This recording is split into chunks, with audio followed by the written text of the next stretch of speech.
Vikramshila IAS coaching institute 14 बीघा ऋषिकेश, संगम युग कर रहे थे हम लोग। ठीक है, आफत आ गई होगी पढ़ते हुए, टफ टफ शब्द मतलब जो टर्मिनोलॉजी है वो कैसी है, टफ है, लेकिन मैंने कहा फिर भी पढ़ना है। अगर एक क्वेश्चन ऐसे पूछ लिया उसने कि संगम युग के संबंध में कौन सा कथन सत्य नहीं है, कौन सा कथन सत्य है, तो एक बार पूरा पढ़ा हुआ होना चाहिए। क्या होना चाहिए? खाली टोलका पीएम, शिल्पाधिकारम, मणि मेखलई, इन सब चीजों से काम नहीं चलने वाला, समय बदल गया। तो धर्म, संगम युगीन धर्म के बारे में पढ़ रहे हैं हम। क्या था इस युग में? धर्म का संबंध कर्म कांडों और कतिपय आध्यात्मिक अवधारणाओं से था। आध्यात्मिक अवधारणाओं से था। उनके कर्मकांड का संबंध जीवात्मवादी और मान रूपी देव पूजा के विविध रूपों से था। पुनर्जन्म, वीर पूजा, पितृ पूजा, सती पूजा का संपूर्ण दर्शन मृत्यु से संबंधित था। किससे संबंधित था? सार्वभौमिक सत्य क्या है? मृत्यु है। क्या है? और सबसे अधिक मनुष्य किस चीज से डरता है? किससे डरता है? मृत्यु से डरता है। और जो जितना ज्यादा डरता है उसकी फिर मृत्यु भी वैसी भयावह होती है। जो कोशिश करता है ना कि क्या करने की, क्या करने की, हिरण्यकश्यप ने कहा था ना ऊपर ना नीचे, ना बाहर ना भीतर, ना नर ना मानव। बड़ी भयावह मृत्यु हुई उसकी। कैसे हुई? भाई तलवार से गर्दन कट जाती, एक बार में मर जाता, पंजे से फाड़ा गया उसको। कैसे किया गया?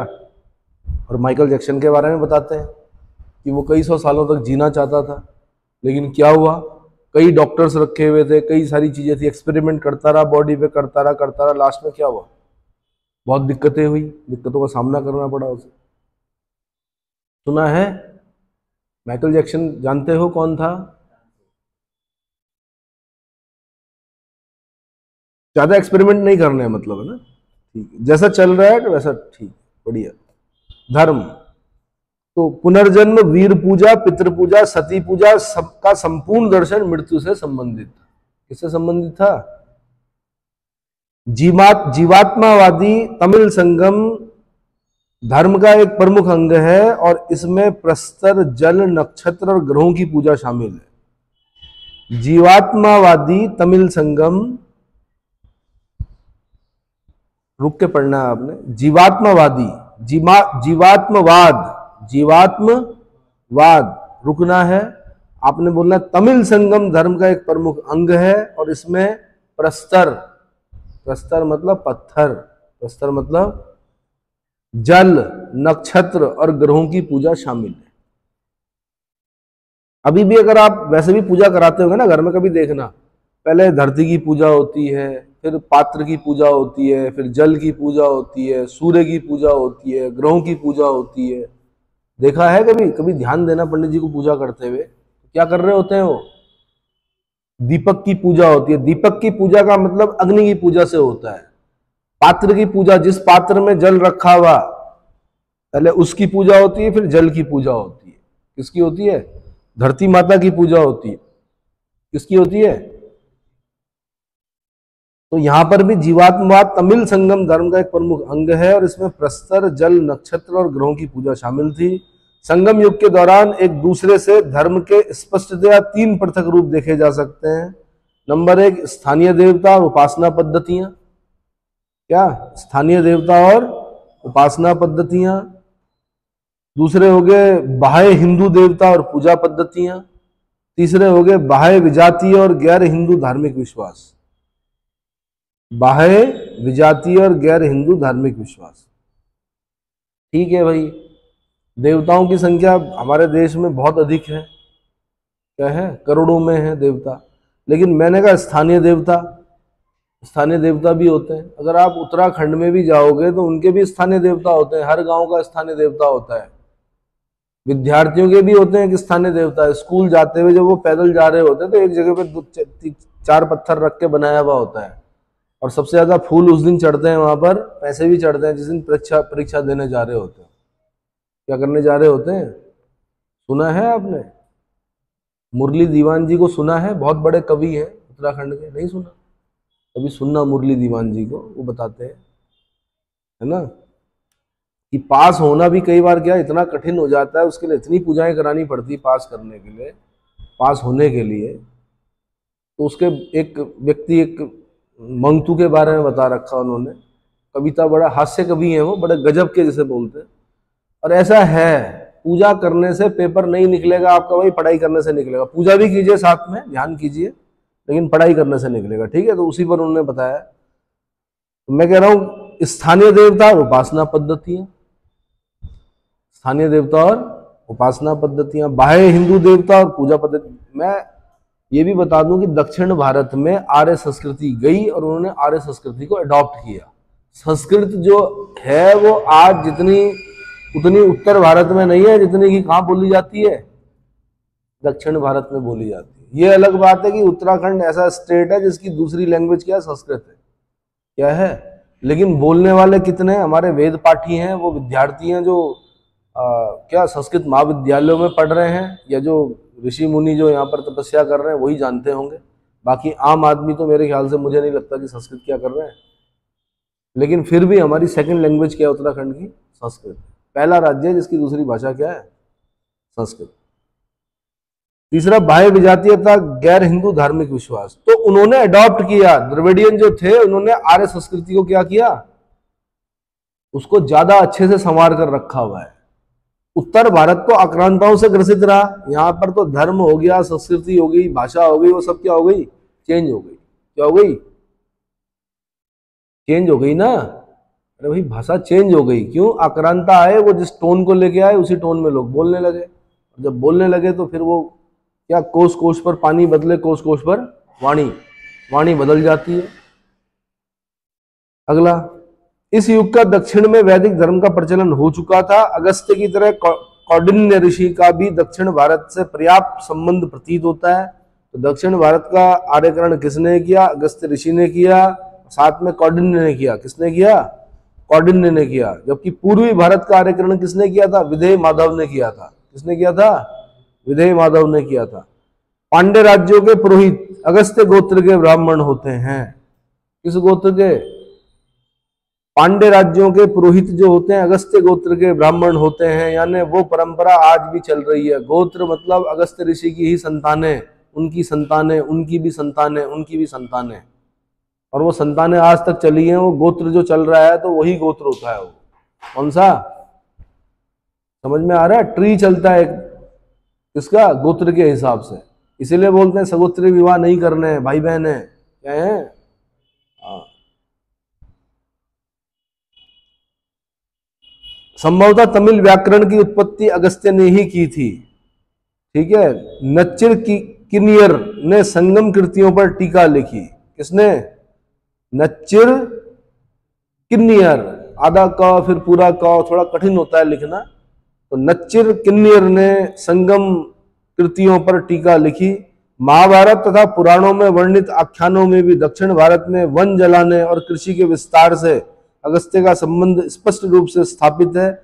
इससे दक्षिण भारत में अगस्त्य ऋषि द्वारा कृषि विस्तार की परंपरा की पुष्टि होती है। कृषि विस्तार की पुष्टि, कृषि विस्तार किसने करवाया? अगस्त्य ऋषि ने करवाया। उन्होंने बताया क्या करना है, जंगलों को जलाना है और उसके बाद क्या करना, वहां पे खेती का कार्य करना।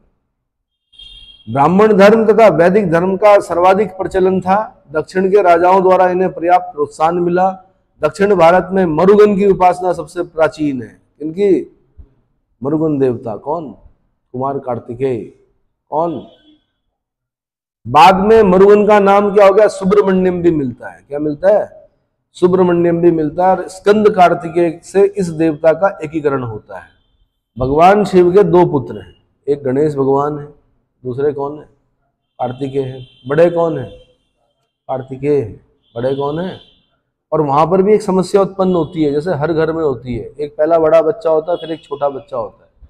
अब क्या होता है कि माता पिता का वैसे प्रेम तो बराबर होता है, लेकिन देख रेख जो होती है छोटे बच्चे की तरफ हो जाती है। किसकी तरफ?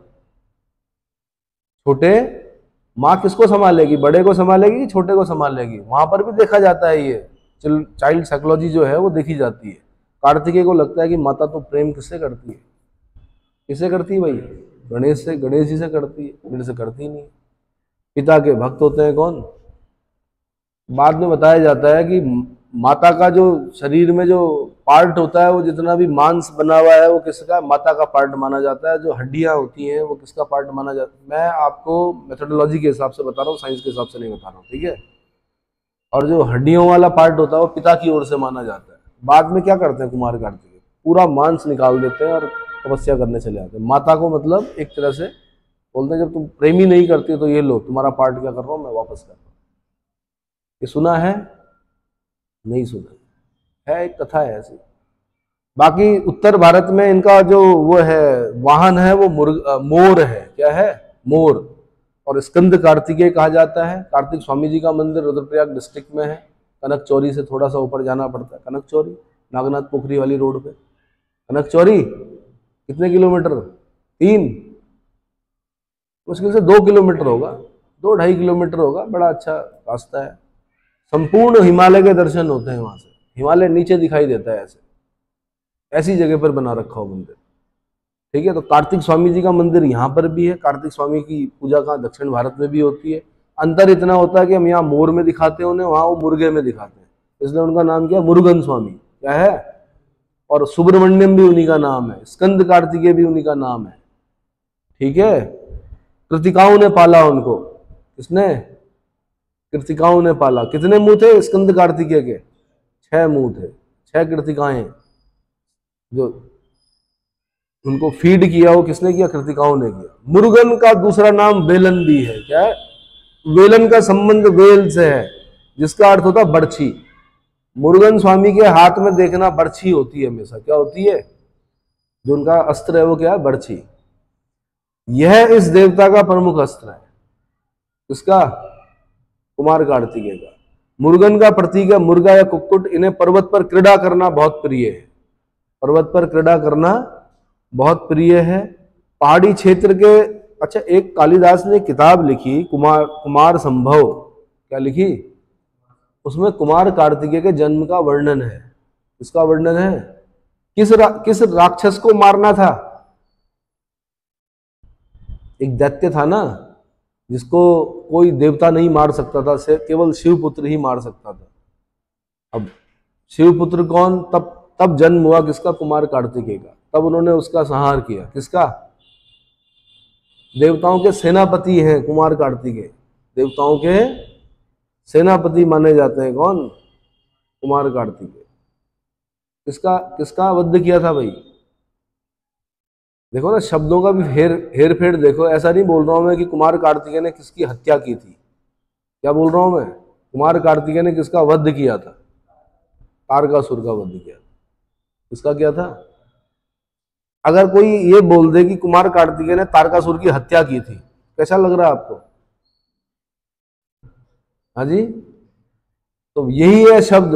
भारतीय संस्कृति, गिरवाण भाषा, देवनागरी यही सिखाती है आपको कि कहां पर किस शब्द का प्रयोग करना है। यहां पर वध शब्द का प्रयोग करेंगे आप। क्या करेंगे?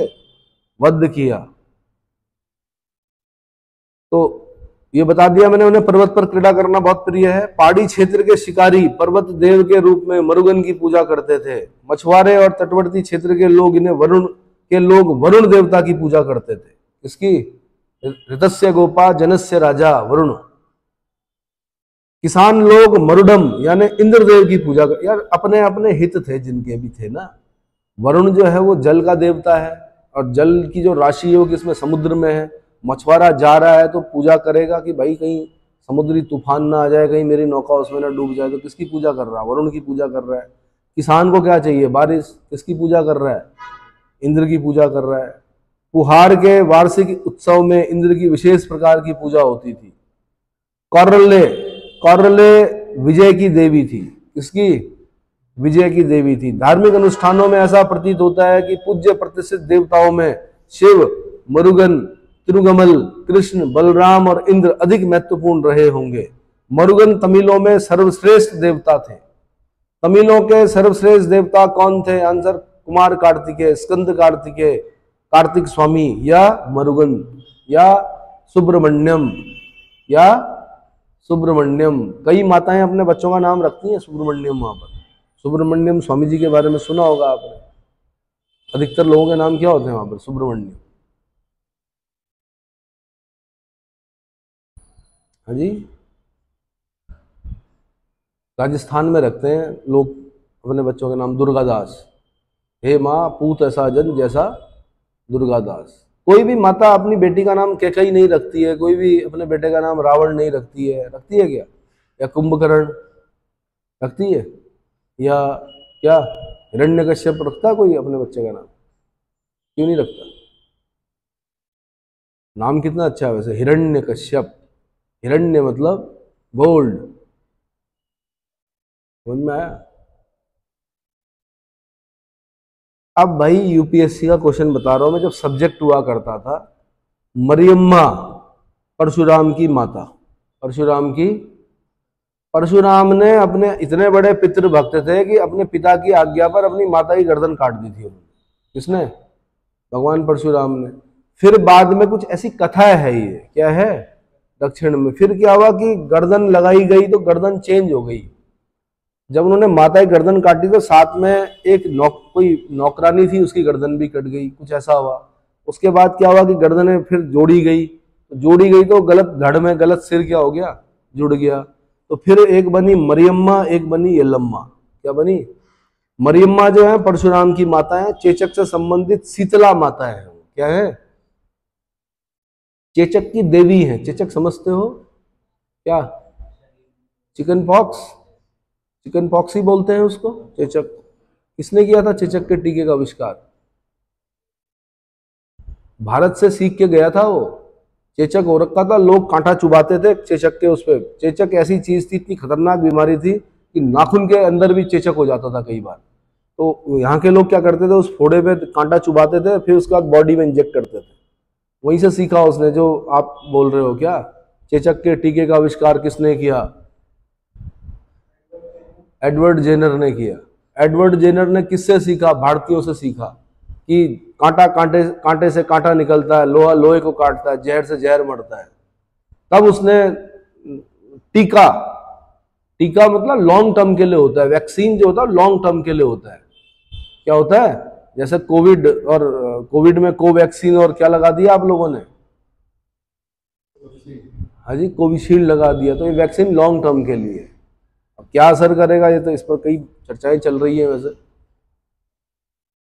यानी टीके का मतलब होता है उसी बीमारी के मरे हुए या कमजोर विषाणु, जिस जो भी बीमारी होगी, विषाणु जनित होगी तो विषाणु, जीवाणु जनित होगी तो जीवाणु, वो इंजेक्ट कर देना बॉडी में, और सही टाइम पर, मतलब बचपन में। तो आपको फिर कभी भी क्या ना होगा, उस तरह का रोग नहीं होगा। जैसे पोलियो था, तो पोलियो को साल्क ने क्या किया? टीका खोजा उसका। तो यानी पोलियो जब भी अटैक करेगा तो एंटीबॉडीज बनी हुई है बॉडी।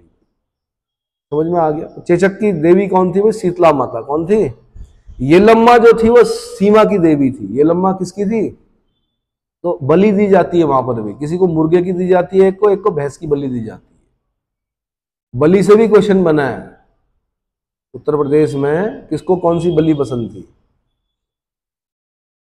संगमकालीन मंदिरों में विभिन्न देवताओं के अनेक मंदिरों का विशेष उल्लेख हुआ है। मंदिर नागर, कोइल, कोट्टम, पुराई और देवालय कहलाते थे। क्या कहलाते थे? नागर, कोइल, कोट्टम, पुराई और देवालय कहलाते थे। संगम साहित्य में ब्राह्मणवादी संबंधी यज्ञों, जिसको कि बेलवी बोलते थे, वो क्या बोलते थे यज्ञों को? बेलवी। मृतकों के लिए श्राद्ध और पिंड उपासना आदि की लोकप्रियता और प्रचलन के अच्छे प्रमाण मिलते हैं। भैंस की बलि जो पारिया को प्रिय थी, प्राचीन द्रविड़ परंपरा की द्योतक है। वहां पहले भैंस की बलि दी जाती थी, तो भैंस की बलि जो पारिया को प्रिय थी, प्राचीन द्रविड़ परंपरा की द्योतक है। वन देवी कडुरेक्टर डाउल प्राय दुर्गा के साथ तुलना की जाती है कि उपासना भी एक अन्य अवशिष्ट धार्मिक परंपरा थी। संगम युग के दौरान बौद्ध धर्म तथा जैन धर्म का भी साथ साथ विकास हुआ, लेकिन ब्राह्मणवादी वैदिक धर्म के अंतर्गत ही इनका प्रचार प्रसार हुआ। वैदिक साहित्य में उनका बहुत कम उल्लेख मिलता है। क्या मिलता है? बहुत फर्क पड़ता है इस चीज का। एक जमाने में एक सुपर डुपर हिट फिल्म आई जिनका नाम था संतोषी माता। क्या नाम था? अब इनका उल्लेख पहले नहीं मिलता है कहीं पर ज्यादा, मतलब इतनी पॉपुलर देवी नहीं थी, लेकिन जैसे ही वो पिक्चर आई वो हर एक गांव में, उत्तराखंड के गांव में से लेकर और पूरे भारत में देखी गई। कौन? और उसमें गाना था एक, जय जय संतोषी माता जय जय। और क्या हुआ कि परंपरा शुरू हो गई, गुड़ और चने का प्रसाद होगा, शुक्रवार का व्रत लिया जाएगा, अच्छे पति की कामना की जाएगी, ठीक है। तो परंपराएं कभी कभी मैंने कहा ऐसे करके भी क्या होती है, बढ़ती है। क्या होती है? सबसे बड़े इन्फ्लुएंसर हमारे प्रधानमंत्री मोदी जी केदारनाथ गए। केदार यात्रा सदियों से चल रही है, लेकिन अचानक से आप देख रहे होंगे कि क्या हो रहा है, क्या हो रहा है, संख्या में अचानक से क्या हो गई, बहुत अधिक, कई गुना वृद्धि हो गई है। इसका मतलब क्या है कि क्या होता है, प्रेरित होते हैं लोग किसी एक घटना से, ठीक है। संगम युग के दौरान बौद्ध धर्म तथा जैन धर्म का भी साथ साथ विकास हुआ, लेकिन ब्राह्मणवादी वैदिक धर्म के अंतर्गत इनका प्रसार हुआ। वैदिक साहित्य से उनका बहुत कम उल्लेख मिलता है। मणिमेखलाई में कापालिक शैव सन्यासियों की चर्चा हुई है, क्वेश्चन बना है यहां से, कापालिकों की चर्चा हुई है किस तमिल पुस्तक में? आंसर मणिमेखलाई में। लोगों को कर्म, पुनर्जन्म, भाग्यवाद पर विश्वास था, और जो मणिमेखलाई है वो बौद्ध धर्म ग्रहण करती है। क्या करती है? इसका मतलब बौद्ध धर्म था, इसका मतलब क्या हुआ, बौद्ध धर्म था। और उसमें कापालिक शैव सन्यासियों की भी चर्चा हो रही है, इसका मतलब कापालिक भी थे, कालामुख संप्रदाय। समझ में आया? शिल्पाधिकारम तथा मणिमेखलाई महाकाव्यों तथा कावेरी पट्टनम तंजावुर में बौद्ध जैन संस्थानों के उल्लेख मिलते हैं। शिल्पाधिकारम में, मणिमेखलाई में बौद्ध और जैन संस्थानों के उल्लेख मिलते हैं। भद्रबाहु और चंद्रगुप्त मौर्य के दक्षिण जाने का उल्लेख बाद के अनेक अभिलेखों में मिलता है, और इसके अतिरिक्त हरिशरण के वृहद कथा कोश में भी है। हरिशरण के वृहद कथा कोश में भी है। अशोक के पौत्र संप्रति श्वेतांबर जैन संप्रदाय को मानता था। किसको? श्वेतांबर जैन संप्रदाय को मानता था, ऐसा प्रतीत होता है। उसने दक्षिण भारत में जैन धर्म के प्रचारकों को भेजा। वह श्वेतांबरों का दक्षिण भारत पहुंचने का सबसे पहला उल्लेख है। चंद्रगुप्त मौर्य भद्रबाहु के साथ श्रवण बेलगोला चंद्रगिरी पहाड़ी पर संलेखन द्वारा प्राण त्याग दिए। और जो भद्रबाहु के साथ जो जैनी गए थे वो क्या कहलाए थे? दिगंबर कहलाए थे। क्या कहलाए थे? जो पाटलिपुत्र में ही रहे, क्योंकि 12 वर्ष का काल पड़ गया था पाटलिपुत्र में। स्थूल भद्र की अध्यक्षता में जो पाटलिपुत्र में ही रहे वो कौन थे? श्वेतांबर थे। कौन थे? श्वेतांबर कभी भी नीचे नहीं गए थे, कहाँ? दक्षिण भारत नहीं गए थे। लेकिन अशोक का पौत्र संप्रति जो कि श्वेतांबर जैन संप्रदाय से संबंधित था, उसके समय में ऐसा लगता है कि जैन धर्म के प्रचारक गए, और ये श्वेतांबरों के दक्षिण भारत पहुंचने का पहला उल्लेख है। किसके समय में? संप्रति के समय। समझ में आ गया? संप्रति को श्वेतांबर मत में दीक्षा देने वाले आचार्य कौन थे? सुहस्तिन थे। कौन थे? सुहस्तिन। अब मैं कुछ इंपॉर्टेंट पॉइंट बता रहा हूं आपको। तोलकापियम द्वितीय संगम काल में रचना हुई है। ये उत्तराखंड पीसीएस का क्वेश्चन था कि तोलकापियम की रचना किस संगम में हुई, तो द्वितीय संगम में हुई। ये एक व्याकरण का ग्रंथ है, 8 प्रकार के विवाहों का उल्लेख मिलता है। तमिल व्याकरण का ग्रंथ है, 8 प्रकार के विवाहों का उल्लेख मिलता है। ऐसे ही एक तिरुवल्लुवर संत हैं बहुत बड़े, उन्होंने कुरल लिखी है। क्या लिखी? कुरल। उनकी जो महत्वपूर्ण कृति है वो कुरल है। इसका अनुवाद कई भाषाओं में किया गया है। यह धर्मशास्त्र, अर्थशास्त्र एवं काम सूत्र का अद्भुत समन्वय है। किस किस का?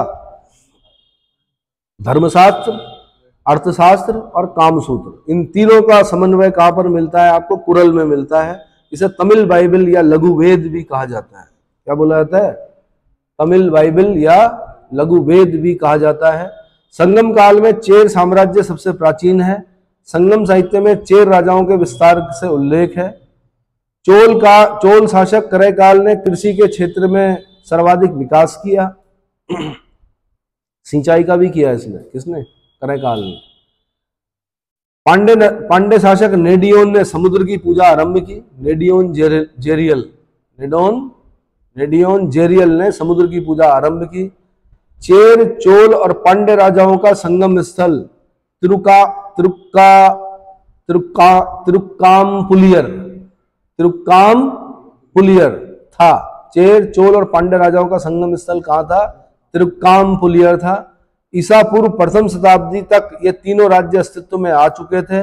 कलिंग के प्रसिद्ध राजा खारवेल ने हाथी गुम्फा अभिलेख लिखवाया, जिससे ज्ञात होता है कि उसने तमिल प्रदेश में 3 राज्यों के संघ यानी त्रामिर देश संगठनम को पराजित किया था। किसने? खारवेल का हाथी गुम्फा अभिलेख। खारवेल आपका उड़ीसा में था। कहां पर था? चेदी शासक था खारवेल। क्या था?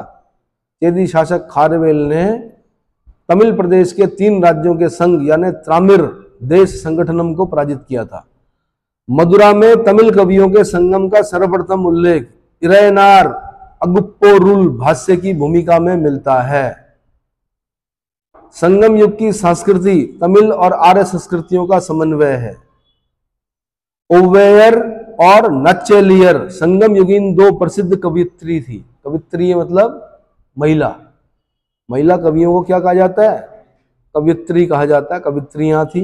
कौन कौन? ओवेयर और नच्चेलियर। ओवेयर और नच्चेलियर।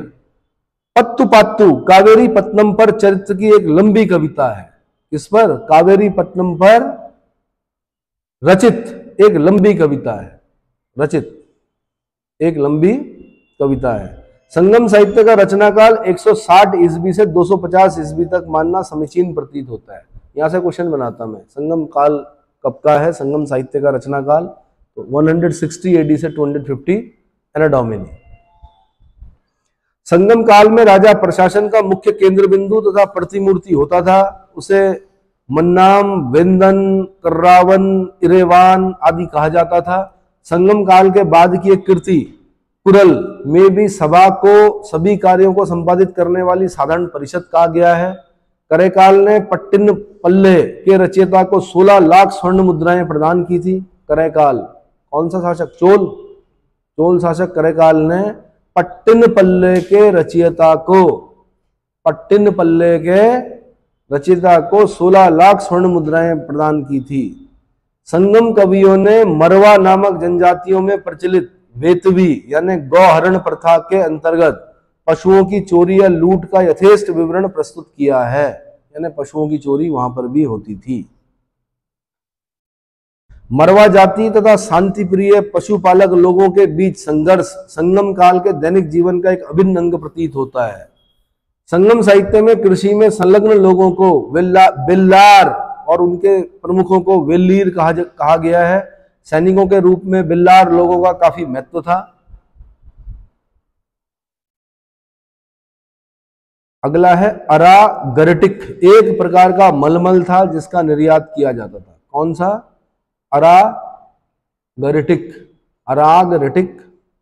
ऐसे ही कोलडेक मोतियों का प्रसिद्ध प्रमुख केंद्र था। कुहार में अनेक यवन बस्तियों के अवशेष मिले हैं। चेटी व्यापारियों का निम्न वर्ग था जो मुख्यतः आंतरिक आपूर्ति से जुड़ा था। वेनिगर मुख्य व्यापारी थे। वेनिगर कौन थे? मुख्य व्यापारी थे। कडेशियर सबसे निम्नतर वर्ग था। कडेशियर जो खेतों में काम करते थे, मजदूरी करते थे। तिरुक्करल ग्रंथ में तमिल बाइबल के नाम से भी जाना जाता है। इसको कुरल को भी जाना जाता है और साथ में तिरुक्करल को भी जाना जाता है। चेर, चोल, पांड्य राज्य वंशों के राज चिन्ह क्रमशः धनुष, बाघ और मछली थे। चेरों का धनुष, पांड्यों की मछली, चोलों का बाघ। चोलों का इंद्र, यम, वरुण और सोम को चारों दिशाओं क्रमशः पूर्व, दक्षिण, पश्चिम, उत्तर का संरक्षक बताया गया है। चेरों के जो बंदरगाह थे वो बता देता हूं मैं। वाजी चेरों के कौन कौन थे? वाजी, बंदर, मुशीरी और तोंडी। चोलों के जो थे कुहार यानी कावेरीपट्टनम जिसको बोलते थे, दूसरा उरैयूर। पांड्यों के जो थे वो कोलची यानी कोरकाय और सालियूर। ये आईएएस का क्वेश्चन है, लास्ट वाला पॉइंट जो मैंने बताया। चेरों के बंदरगाह याद करने हैं आपने, चोलों के बंदरगाह याद करने हैं, पांड्यों के। खासकर आपने याद करना तोंडी चेरों का बंदरगाह और कोलची, कालची पांड्यों का बंदरगाह, पुहार चोलों का बंदरगाह, पुहार या कावेरीपट्टनम। क्लियर हो गया? बस इसमें इतना ही बता रहा हूं। अगला जो चैप्टर है वो गुप्त साम्राज्य है, 7 स्टार चैप्टर बोला जाता है, उसको मैं अगले लेक्चर में बताऊंगा।